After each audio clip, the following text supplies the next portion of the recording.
In the beginning, you mentioned that 1/4 of the electricity in this country is used for lighting.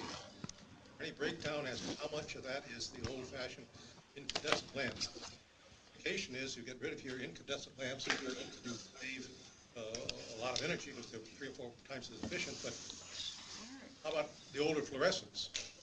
Is there much to be gained by replacing fluorescents that were installed 15 years ago with any newer, more efficient fluorescents? Sue, do you know the answer to that? Actually, yes, it is good to replace them. The technology has changed significantly even over the last just couple of years. I mean, you saw on the one slide that was presented the different the widths, although you would need to get a new ballast if you did change the actual, if you went from a T8, say, to a T5, you would need to change the ballast.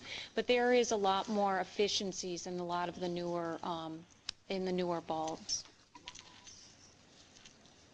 Answer the first part of the question as a nationwide problem. In other words, should we be focusing on getting people to replace their individual lamps with compact fluorescents, or looking at libraries, universities, factories which have, banks and banks of fluorescents? I would say both. At the individual household level can make a tremendous difference in a household budget, particularly for people on lower incomes.